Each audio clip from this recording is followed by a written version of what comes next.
ప్రార్థన కొరకై మనము కూడి వచ్చాం. ప్రార్థన కొరకై యాకోబు రాసిన పత్రిక 5వ అధ్యాయం 13వ వచనం మనకు బాగా పరిచయమైన మాటే.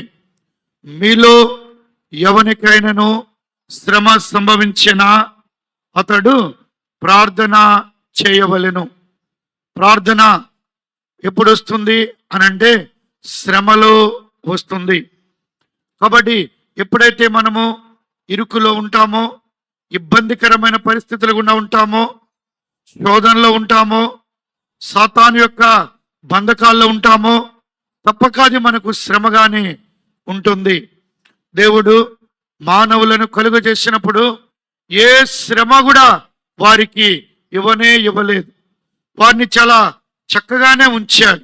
ఆదికాండము 1-2 అధ్యాయాల్లో శ్రేష్టమైన సంగతిని మానవులకు ఇచ్చారు. ఏదైనా తోటలో మీరు ఉండండి, ఈ చెట్ల ఫలములన్నిటిని కూడా మీరు తినండి, ఇవన్నీ మీకు ఆహారమగును అని చెప్పాడు. అలాంటి సందర్భాల్లో దేవుడు ఏదైతే మానవునికి ఆజ్ఞ ఇచ్చారో ఆజ్ఞ నుండి తప్పిపోతూ వచ్చాడు. ఎప్పుడైతే ఆజ్ఞాతిక్రమం అనే పాపాన్ని చేస్తూ వచ్చారు, తప్పకుండా శ్రమ అనేది వచ్చింది. ఒకవేళ దాన్నే ఆదికాండం 3వ అధ్యాయం 17వ వచనంలో ఏమన్నాడంటే ప్రయాస అన్నాడు. కాబట్టి ఆదికాండము 3వ అధ్యాయము 17వ వచనం, ఆదికాండం 3:17. ఆయన ఆదాముతో, నీవు నీ భార్య మాట విని తినవద్దని నేను నీకు ఆజ్ఞాపించిన వృక్ష ఫలములను తింటివి గనుక నీ నిమిత్తము నేల శపించబడి ఉన్నది, ప్రయాసముతోనే నువ్వు బ్రతుకు దినములన్నీ దాని పంట ఏం చేస్తావు? ప్రయాసముతోనే అనే మాట. ప్రయాస అనేది మానవునికి, శ్రమ అనేది ఎప్పుడైతే పాపము వచ్చిందో పాపము ద్వారా శ్రమలోనికి మానవులు వెళ్ళిపోతూ వచ్చారు. ఆది కాండంలోకి వెళ్ళేలా ఉంటే దేవుని ప్రజలని ఇశ్రాయేలీయులు కూడా శ్రమలో ఉన్నారు. అందుకునే నిర్గమాకాండం 3:17, ఆది కాండం 3:17 చూసాం. నిర్గమాకాండం 3:7 నిర్గమాకాండం 3:7. మరియు యెహోవా ఇట్లా నేను ప్రజలు బాధలో ఉన్నారు, బంధకాల్లో ఉన్నారు, ఐగుప్తు చెరలో ఉన్నారు, ఫరో యొక్క బానిసత్వానికి వెళ్ళిపోయారు. వారే మట్టి తెచ్చుకోవాలా, వారే గడ్డి తెచ్చుకోవాలా, వారే మట్టిని తొక్కాలా, వారే ఇటుకలు తయారు చేయాలా, వారే ఇటుకలు కాల్చాలా. ఈ విధమైనటువంటి శ్రమ బంధకం మానవులైతే ప్రజలని ఇశ్రాయేలీయులు కలిగి ఉంటూ వచ్చారు. వాడి ప్రయాస, భారం, శ్రమ అనేది మానవునికి పాపం ద్వారానే. దేవుని ప్రజలు ఎప్పుడైతే అవిధేయులవుతూ వచ్చారో దేవుడు వారిని ఐగుప్తులోనికి తీసుకుని పోయాడు. ఐగుప్తు కరువులోనికి వారి కరువు కలిగిన కారణంగా ఐగుప్తుకు వెళ్ళారు. ఇక ఐగుప్తులో వారికి శ్రమే. వారి బాధ, వారి శ్రమ, వారి నిట్టూర్పును నేను చూచాను అంటున్నాడు. కాబట్టి ఇప్పుడు దీన్నే మత్తయి సువార్త 11వ అధ్యాయము 28వ వచనానికి వస్తే, మత్తయి 11:28, ప్రయాసపడి భారం మోసుకొనిచున్న సమస్త జనులారా నా యొద్దకు రండి, నేను మీకు ఏమిస్తాండా? ప్రయాస మానవుని. రాత్రి ఒకవేళ ఇంకా ఎవరైనా ఈ యొక్క వర్తమానాన్ని వింటూ ఉంటే, పాపములోనే ఉంటే, మరొకసారి దేవుడు తరుణం ఇస్తూ ఉన్నాడు. ప్రతి వర్తమానములు కూడా రక్షణ వార్తను వినపడజేస్తూ ఉండగా, క్రైస్తవ కుటుంబాల్లో పుట్టుండొచ్చు, క్రైస్తవ పేరులు కలిగి ఉండొచ్చు, ఆచార అలవాటులు కలిగి ఉండొచ్చు, ఎన్నెన్నో సంగతులు చేస్తూనే ఉన్నావేమో నీ భక్తి వైరాగ్యాలతో. కానీ నువ్వు చేస్తున్న ప్రార్థన ఆలకించట్లేదు, నీ ప్రార్థనలకు జవాబు రావట్లేదు అంటే బహుశా కారణం పాపమే కావచ్చేమో. దేవుడు పాపుల మనవి ఆలకింపడని ఎరుగుదుము. కాబట్టి దేవుడు పాపుల మనవి ఆలకించాడు. యోహాను సువార్త 9:30. కాబట్టి పాపుల మనవిని ఆలకించాడు. శ్రమలో ఉన్నావు, పాపమనే శ్రమ, పాపమనే భారం, పాపమనే ప్రయాస నువ్వు కూడా కలిగి ఉన్నావు. కాబట్టి రాత్రి వేళ శ్రమలను పొందిన శ్రీయేసుడు నీ కొరకై శిలువలో వేలాడుతూ వచ్చారు. ఆ శ్రీయేసు ప్రభువారు నీ కొరకై పంచగాయములు పొందుతూ వచ్చారు. తన రక్తాన్ని నీ కొరకై ధారలుగా కారుస్తూ వచ్చారు. యేసు రక్తం ప్రతి పాపము నుండి మనలను కడిగి పవిత్రులనుగా చేయను. నీ ప్రయాసతో ఎన్నో చేస్తున్నావేమో, ఎన్నెన్నో కార్యాలు అనుకుంటున్నావేమో, నీ దశమ భాగాలు, నీ అర్పణలు, నీ త్యాగం, నేను ఇంతకంటే ఏం చేస్తాను, ఎంతో చేస్తున్నాను అనుకుంటున్నావు. చాలా ప్రయాసపడుతున్నావు, మంచిదే. కానీ నీ ప్రయాస, నీ శ్రమ నీకు రక్షణనివ్వనే ఇవ్వదు. కాబట్టి నీ పాప భారం లేదా నీకుండేటువంటి ఆ భారం తొలగించబడదు. ఒక్కటే ప్రభుని యేసునొద్దకు రమ్మని ఆహ్వానిస్తూ ఉన్నాం. కాబట్టి ఇప్పుడే ఇదే మిక్కిలి అనుకూలమైన సమయం. ఇదే నీ రక్షణ దినం. నీ శ్రమ, నీ బాధ, కష్టం, ప్రయాస, దుఃఖం, రోగం ఏముందో దాన్ని కడగాలని, శుద్ధీకరించాలని ప్రభు చూస్తూ ఉన్నారు. కాబట్టి ఇదే మిక్కిలి అనుకూలమైన సమయం. పాపములను క్షమించే దేవుడు, ప్రయాస నుండి తప్పించే దేవుడు నీ కొరకై ఉన్నారు. ఆ యేసునొద్దకు వస్తే నీ శ్రమ దొర్లించబడుతుంది, నీ పాపం దొర్లించబడుతుంది, నీకు రక్షణ భాగ్యము అనుగ్రహించబడుతూ ఉంది. కాబట్టి ప్రేమతో నిన్ను కూడా ఆహ్వానిస్తూ ఉన్నాం. శ్రమపడిన శ్రీ యేసు ప్రభువారు.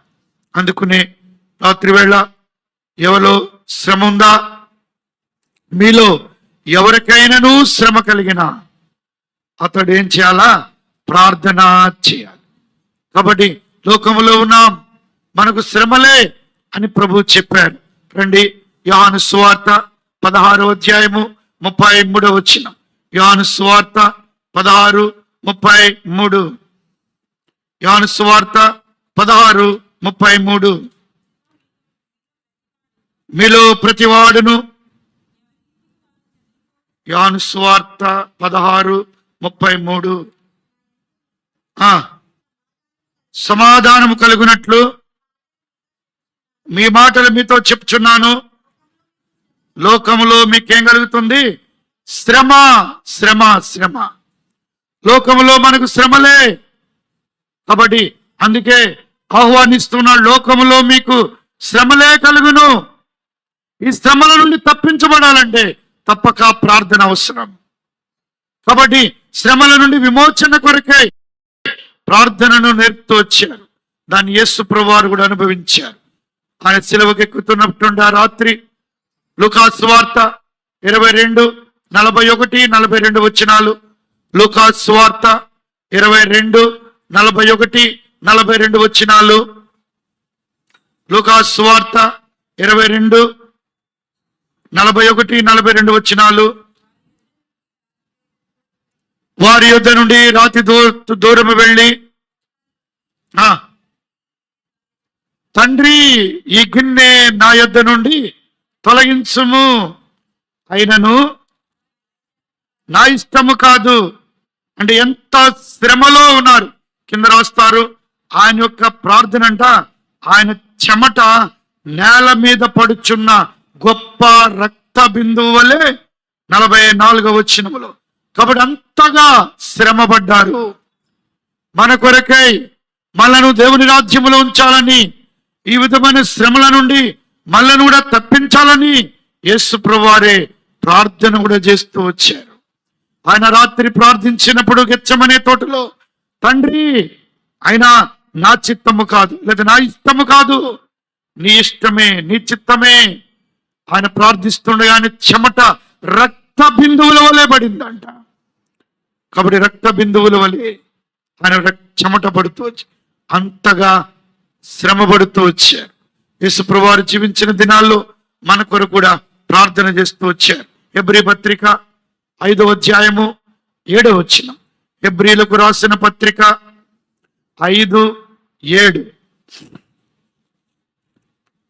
శరీరధారి అయి ఉన్న దినములలో మహారోదనముతోనూ కన్నీళ్లతోనూ తన్ను మరణము నుండి రక్షించవలవానికి ప్రార్థనలను యాచనలను సమర్పించి భయభక్తులు కలిగి ఉన్నందున ఆయన, అనగా శరీరధారి అయి ఉన్న దినములలో మహారోదనముతోనూ కన్నీళ్లతోనూ యేసుప్రభువు వారు కూడా ప్రార్థించారు.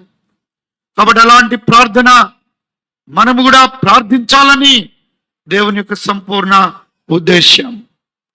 ఈ రాత్రి వేళ మీలో ఎవరికైనాను శ్రమ కలిగినా, శ్రమ వచ్చినా తప్పక ఏం చేయాలంట? ప్రార్థన చేయవలెను.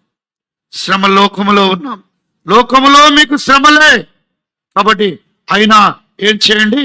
ధైర్యం తెచ్చుకోండి, ధైర్యం తెచ్చుకోండి. నేను లోకమును జయించి ఉన్నాను. కాబట్టి దేవుడు మన కొరకే ప్రభువైన యేసుక్రీస్తు వారు ఈ విధమైనటువంటి సంకల్పాన్ని నియమిస్తూ వచ్చారు. ఈ రాత్రి ఎలాంటి శ్రమలో మనం ఉన్నామో ఆ శ్రమకు వేళ బయట వారికి తెలిగిపోవచ్చేమో, ఇంటి వారికి తెలిగిపోవచ్చేమో, లేదా సంఘానికి తెలిగిపోవచ్చేమో, సమాజానికి వెల్లడి కాకపోవచ్చు. మన శ్రమను దేవుని యొద్దకు తీసుకుని రావాలి.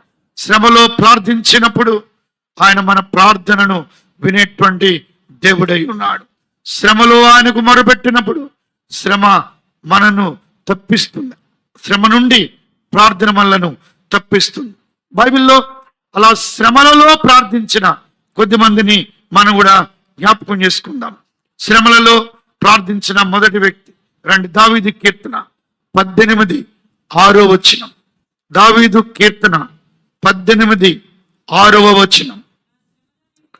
నా శ్రమలో నేను యెహోవాకు, ఇది దావీదు యొక్క ప్రార్థన, దావీదు చేస్తున్న ప్రార్థన.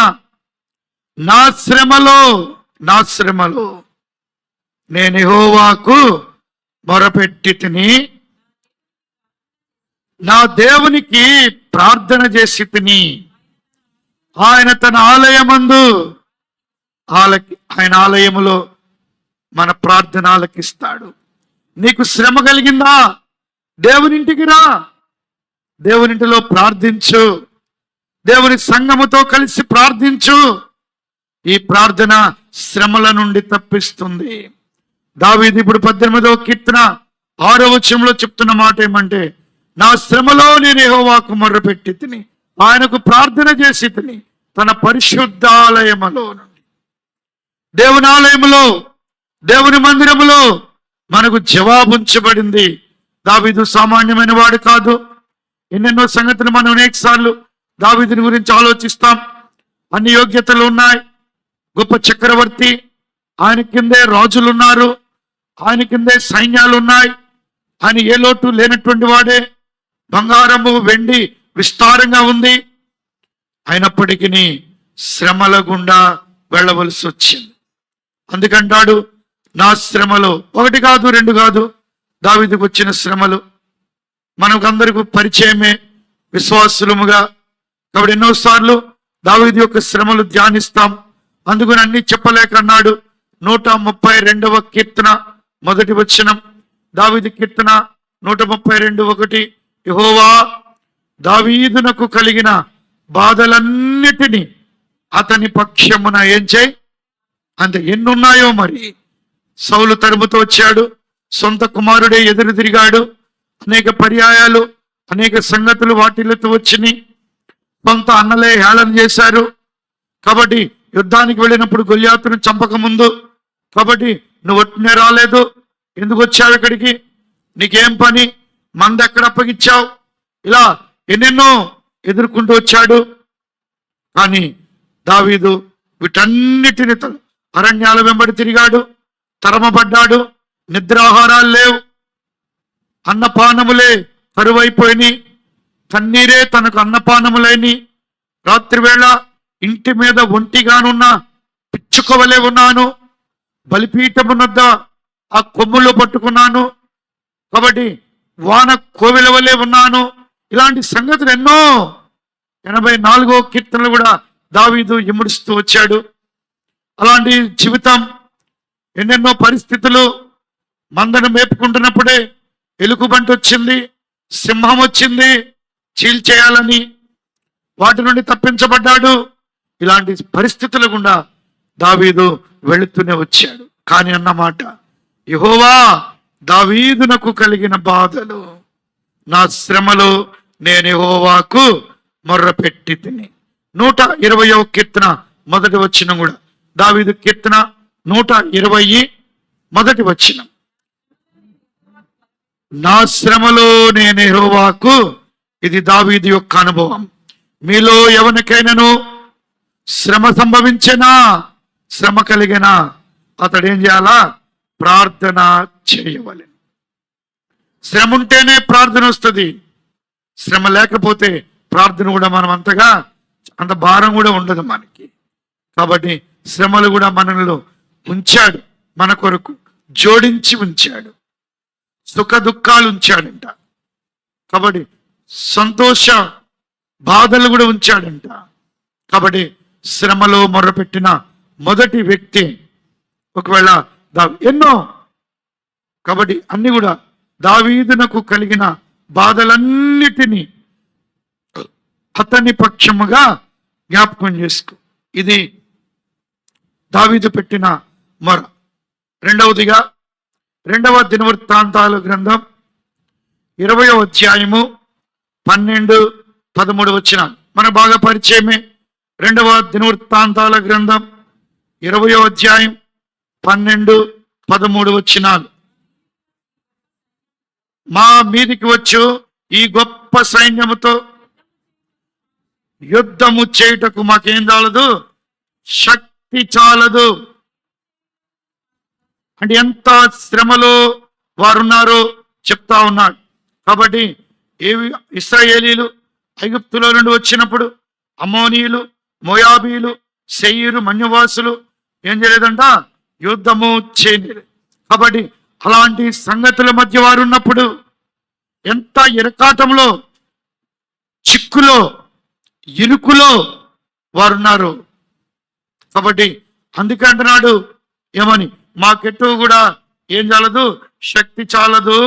ఈ గొప్ప సైన్యముతో అదే నీవే మాకు దిక్కు. యెహోషాపాతు ప్రార్థిస్తున్నాడు. యెహోషాపాతు చేస్తున్న ప్రార్థన కాబట్టి ఎంత శ్రేష్టమైనదో. మాకెట్టూ దిక్కు తోచట్లే. కొన్నిసార్లు శ్రమలో ఉన్నప్పుడు ఏం చేయాలో కూడా అర్థం కాదు, ఏ ఆలోచన కూడా తట్టదు. అందుకే చెప్తున్నాడు, నా శ్రమలో, నా శ్రమలో. ఇశ్రాయేలు ప్రార్థిస్తున్నారు, యుద్ధమును గురించి ప్రార్థిస్తున్నారు. శత్రువులు దండెత్తొస్తున్నారు, చుట్టుముట్టారు. అలాంటి మధ్య ఏం చేయమంటావు? మేమేం చేయాలి? మాకెట్టూ కూడా దిక్కు తోచట్లేదు. నీవే మా దిక్కు. ఇది నాన్న యెహోషాపాతు చేస్తున్న ప్రార్థన. యుద్ధములో జయము పొందినట్లుగా, యుద్ధములో విజయము పొందినట్లుగా మనము కూడా ఇలాంటిది. అందుకు ఎన్నో యుద్ధాలు. యోబు గ్రంథం 7వ అధ్యాయము 1వ వచనం. యోబు గ్రంథం 7వ అధ్యాయం 1వ వచనం. నరుల కాలము భూమి మీద నరుల కాలము యుద్ధ కాలము కాదా? రోజు రోజు ఒక యుద్ధమే, రోజు రోజు ఒక యుద్ధమే. కాబట్టి మాకెటు దిక్కు తోచదు, మాకెటు ఆలోచన లేదు, మాకు శక్తి చాలదు. ఇది ప్రార్థన. నరుల కాలం భూమి మీద యుద్ధ దినముల వంటిది. యుద్ధ దినములే. పోరాటాల్లో ఉన్నాం. ఒక్కొక్క రోజు ఒక్కొక్క సమస్య, ఒక్కొక్క ఎదిరింపు, ఒక్కొక్క శ్రమతో కూడినటువంటి పని. ఎట్లా ఇప్పుడు ఎలా జయించాలి? అందుకే ఏ యుద్ధము మీరు కాదు, దేవుడే జరిగించును, దేవుడే జరిగించు. మీరు ఊరకే నిలబడి చూడండి, అదే ప్రార్థన. నా శ్రమలో నేను యెహోవాకు మొర్రపెట్టి తిని. ఇది 2వ తలంపుగా యెహోషాపాతు చేస్తున్న ప్రార్థన. యుద్ధాల్లో, శ్రమలలో, కష్టాల్లో, బాధల్లో మనం కూడా అలా ఉండాలని కోరబడుతుంది. ప్రార్థన చేస్తే ఆయనే మనకు దిక్కు, ఆయనే మన ఆశ్రయం, ఆయనే మన శైలం. మూడవదిగా మొదటి రాజుల గ్రంథం 19వ అధ్యాయం 4వ వచనం. రాజుల మొదటి గ్రంథం 19:4. తాను ఒక దిన ప్రయాణము అరణ్యములోనికి పోయి కూర్చుండి మరణాపేక్ష గలవాడై, యెహోవా నేనేమి గొప్పోడును కాదు. ఎంత శ్రమ వచ్చిందో చూడండి.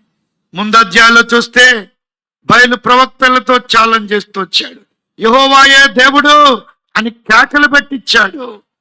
ఆ బలిపీఠం మీద ఉన్న ఆ బలి పశువు కాలిపోయింది, కట్టెలు కాలిపోయినాయి, ఆ చుట్టూ కందకాల్లో ఉన్న నీరు ఆరిపోయింది.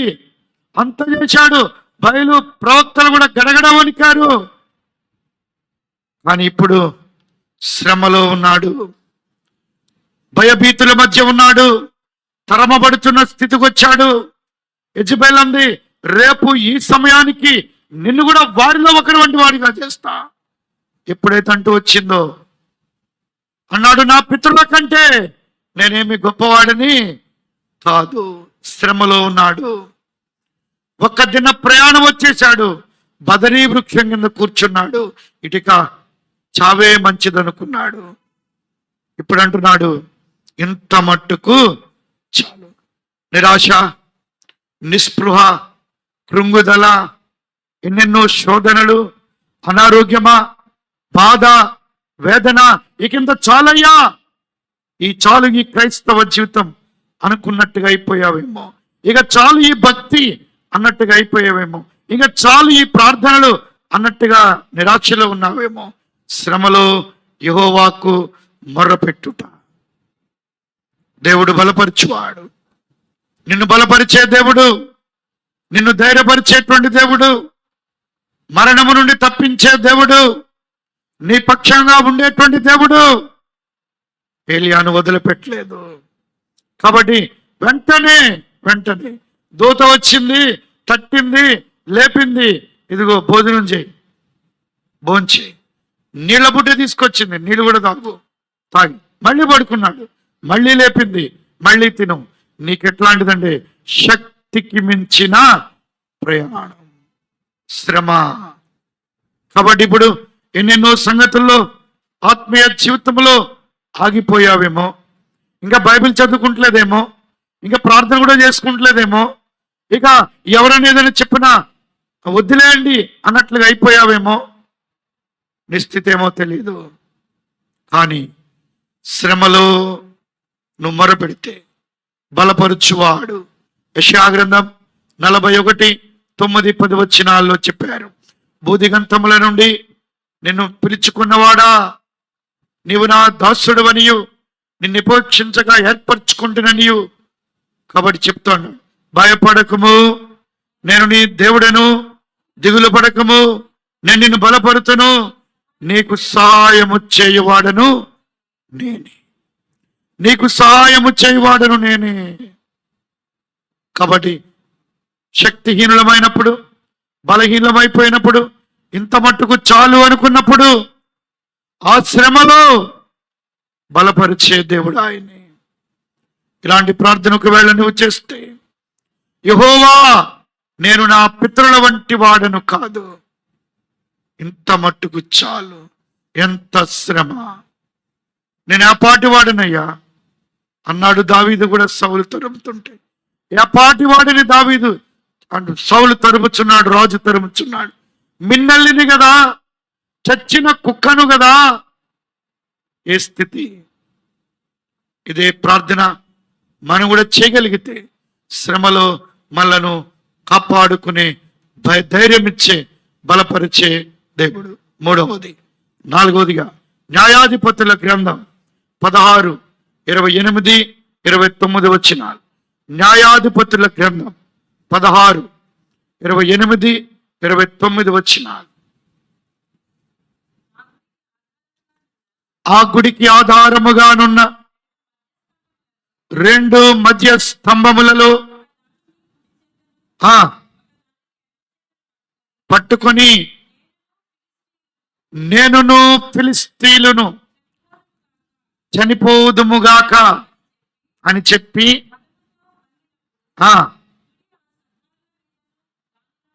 పైన మాట అంటాడు, తండ్రి లేకపోతే ఈ ఒక్కసారి మాత్రమే, అనగా ఈ ఒక్కసారి మాత్రమే దయచేసి నన్ను. కాబట్టి ఎంత శ్రమలో ఉన్నాడు సంసోను. సామాన్యమైన వాడు కాదు, నాజీరు చేయబడిన వాడు. బాల్యము నుండి నాజీరు చేయబడ్డాడు. తన భుజాల మీద ఆ పట్టణపు గుమ్మాలెత్తుకుని హెబ్రోను కొండ మీద పెట్టాడు. ఫిలిష్తీయుల దూరబంధాలు తీశాడు. 150 జతల నక్కలు పట్టుకుని కాగడాలు వెలిగించి నిప్పు పెట్టి ఫిలిష్తీయుల పొలాలు కాల్చాడు. ఒక పచ్చి గాడిద ఎముకతో, దవడ ఎముకతో ఫిలిష్తీయులను కొట్టాడు 1000 మందిని. కాబట్టి సింహాన్ని చీల్చాడు అరణ్యంలో. బలవంతుడే ఈ రోజున శ్రమలోనికి వెళ్ళాడు. తన పతన పరిస్థితి, తన నిరాశ, తన జీవితం పతనానికి అయిపోయింది. పతనములో ఉన్నాడు.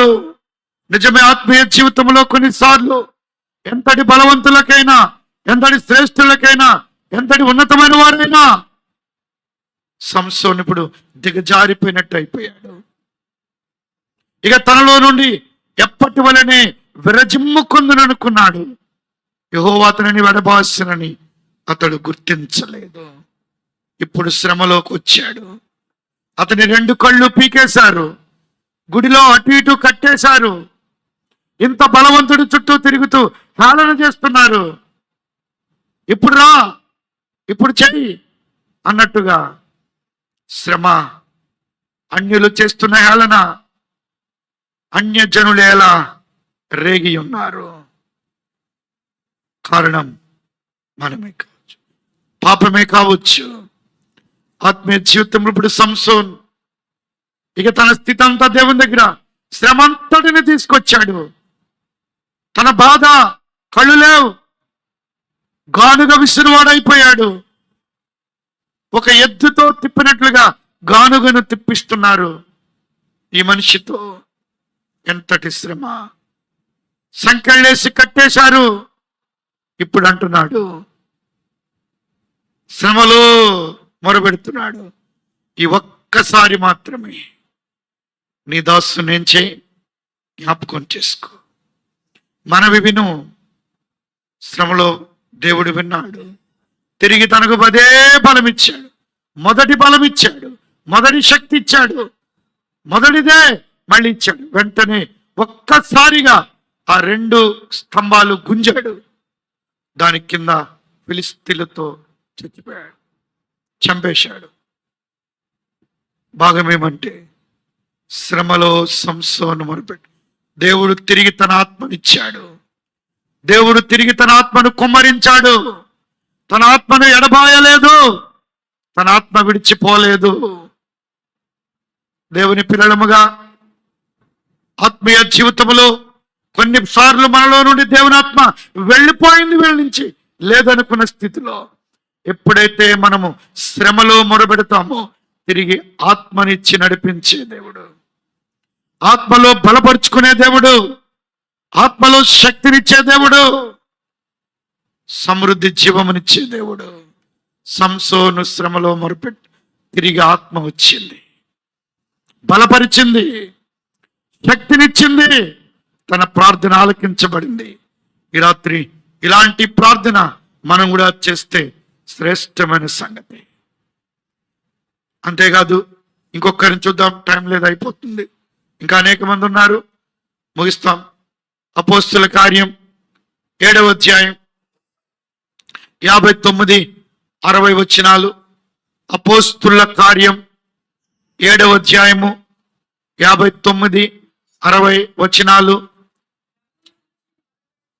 ఆ ప్రభువుని గూర్చి మొర్రబెట్టుచు, యేసు ప్రభువా నా ఆత్మ.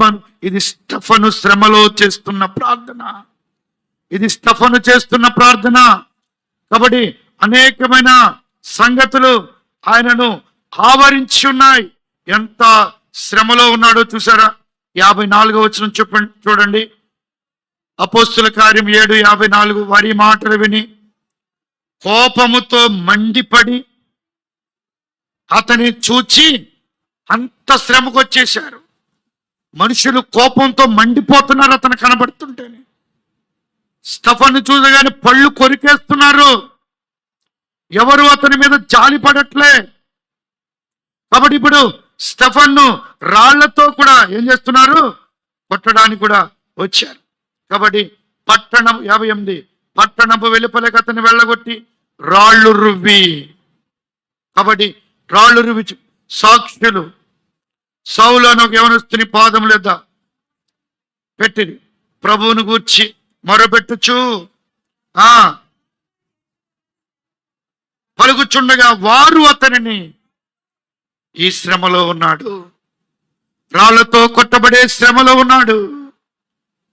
కారణం దేవుని వాక్యము నిమిత్తం, దేవుని సంఘము నిమిత్తం, ప్రయాస నిమిత్తం. కాబట్టి ఇప్పుడు ప్రభువా ప్రభువా అంత శ్రమలో ఉన్నాడు, నా ఆత్మనే చేర్చుకో. రాళ్లతో కొట్టేటువంటి శ్రమలో ఉన్నాడు.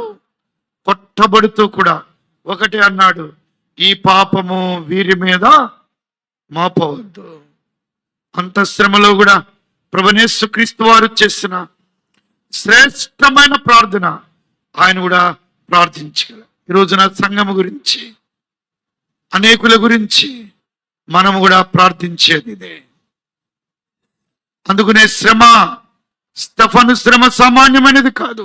వారు అతని మీద మండి పడుతూ పండ్లు కొరుకుతూ పట్టణము వెలుపలకు తీసుకొచ్చి రాళ్లతో కొట్టారు, కొట్టి చంపారు. ప్రభువా అని మొర్రపెడుతూ ఈ పాపము వీరి మీద మోపకము. ఇదే శ్రమలో చేసే ప్రార్థన. మనం కూడా ప్రార్థనలోనికి వెళదాం. మన అంశం యాకోబు పత్రిక 5:13. మీలో ఎవనికైనానో శ్రమ సంభవించిన అతడు ప్రార్థన చేయాలి. ప్రార్థన కొరకై శ్రమలో ఉన్న వారిని చూస్తూ వచ్చాం. యేసుక్రీస్తు ప్రభువారే శరీరధారి అయ్యున్న దినములలో హెబ్రీ 5:7 వచనంలో చూస్తూ వచ్చాం. యోహాను సువార్త 16:33 లోకములో మీకు శ్రమలే కలుగుతాయి, శ్రమలే కలుగుతాయి, అయినా ధైర్యం తెచ్చుకోండి. ప్రార్థన ద్వారానే ధైర్యం. 5 వ్యక్తులను చూస్తూ వచ్చాం. 1 శ్రమలో ప్రార్థించిన వ్యక్తి దావీదు. 18వ కీర్తన 6వ వచనంలో అన్నాడు, నా శ్రమలో నేను యెహోవాకు మొర్రపెట్టి తిని. 2వ దినవృత్తాంతాలు 20వ అధ్యాయం 12-13 వచనం యెహోషువాపాతు అన్నాడు, అయ్యా మేము శ్రమలో ఉన్నాం, మాకు శక్తి చాలదు, దిక్కు దేవతదు, నీవే మా దిక్కు. యుద్ధములో, యుద్ధ కాలాల్లో ప్రభు వైపు ఉండడానికి. అంతేకాదు రాజుల మొదటి గ్రంథం 19వ అధ్యాయం 4వ వచనంలో చూస్తూ వచ్చాం, ఏలియా శక్తికి మించిన ప్రయాణం, శ్రమలో ఉన్నాడు, తరమబడే స్థితిలో ఉన్నాడు, ప్రాణాన్ని గుప్పెట్లో పెట్టుకున్నట్టుగా అయిపోయాడు, కృంగుదలకు వెళ్ళిపోయాడు, ఇంత మట్టుకు చాలని కూర్చుండిపోయాడు, ఇక చేసింది చాలే అన్నట్టు. కానీ ప్రభు ధైర్యపరిచేవాడు. శ్రమలో మొరపెడితే ధైర్యం ఇస్తాడు, నీకు బలం ఇస్తాడు, యాత్రలో సాగింపజేస్తాడు. ఎందుకు నిరాశ, ఎందుకు కృంగుదల, ఎందుకు వేదన? ప్రభు ఉన్నాడు, ఆయన ధైర్యపరిచేవాడు, వాగ్దానం చేసిన వాడు, నమ్మదగిన వాడు కనుక ఆయన అలాగునా చేయను. అంతేకాదు చూస్తూ వచ్చినట్టుగా న్యాయాధిపతులు 16వ అధ్యాయంలో సాంసోన్, అతను కూడా అంతే. ఈ ఒక్కసారి మాత్రమే ఆత్మను తిరిగి పొందినట్లుగా మునుపటి శక్తి, మునుపటి బలం, మునుపటిది మళ్ళీ కలిగి ఉండాలని మనం కూడా సంవత్సర చివరి దినాలకు వస్తున్నాం. ఇంకా కొన్ని రోజులే మన ముందున్నాయి. ఈ సంవత్సరంలో ఎంత నష్టపోయామో, ఎన్నెన్ని సంగతులు, ఎక్కడెక్కడేం కోల్పోయామో, ఇవన్నీ సమకూర్చుకునే సంగతి నేర్పుతూ వస్తున్నాడు.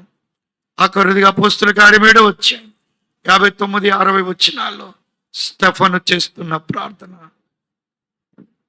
దేవుని రాజ్యానికి మనం కూడా వెళ్ళాలి. అందుకనే అపోస్తుల కార్యములు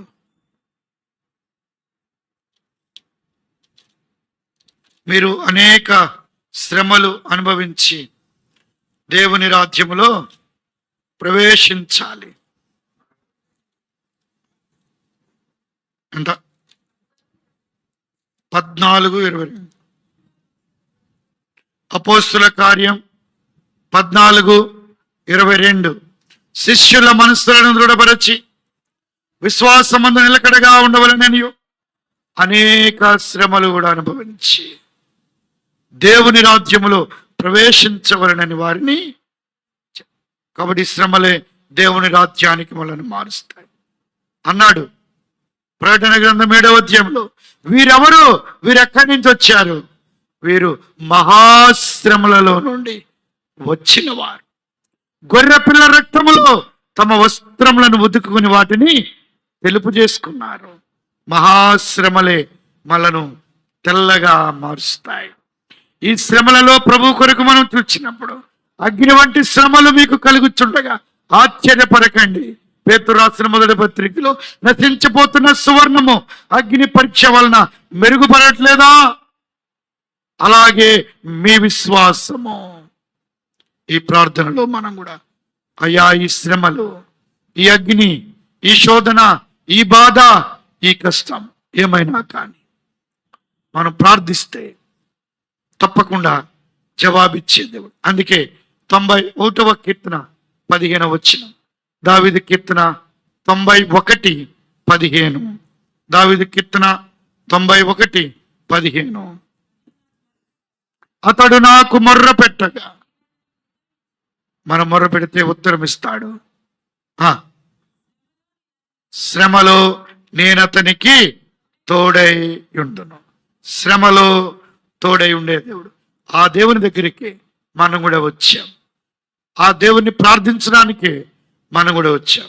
ఆ దేవుడు తోడై ఉండే దేవుడు. రాత్రి కొన్ని తలంపులు జ్ఞాపకం ఉంచుకున్న వారమే యోగ్యమైన విధానంలో మన ప్రార్థన ఆయనకు సమర్పించుదాముగా. ప్రార్థన.